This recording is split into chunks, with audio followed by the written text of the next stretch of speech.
stiamo cercando in maniera veramente ossessiva un canale per riuscire a recuperare vaccini.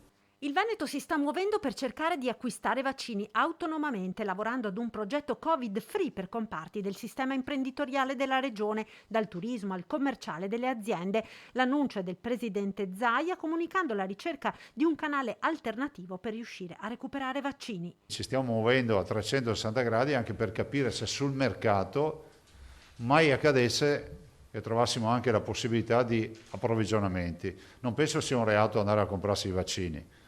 Penso però che bisogna riuscire a trovarli.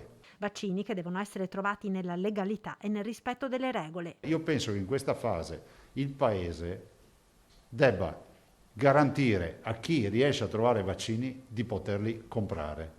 Questa è la vera sfida di questo Paese. E di non trovarsi l'interlocutore che è la Corte dei Conti, la Procura o quant'altro. Io non sono convinto che sul mercato mondiale non ci siano vaccini a disposizione per il retail o per dei canali non istituzionali. E le nostre imprese hanno bisogno di quei vaccini. Il fattore tempo è fondamentale in questa fase per la salute delle persone, ma anche per l'economia. Sappiamo tutti che da qua ai prossimi 6 mesi ci saranno vaccini per tutti. Il problema è averli prima. Altro grande tema fondamentale per la ripartenza è quello delle risorse. L'unica ancora di salvezza si chiama Recovery Fund.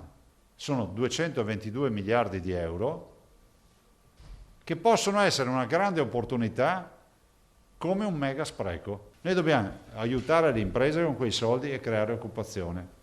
Tutto il resto è divagazione sul tema. Intanto migliorano in Veneto i dati sull'andamento dell'epidemia, sia sul fronte dei contagi che su quello dei ricoveri, calati del 53% nelle rianimazioni e quasi dimezzati in area non critica, dati che spingono ad una riorganizzazione delle attività di ricovero che erano state sospese. Vediamo di fare una verifica se dalla settimana prossima possiamo riaprire per alcune attività che erano state rinviate o sospese, sia in ambito chirurgico che in ambito medico.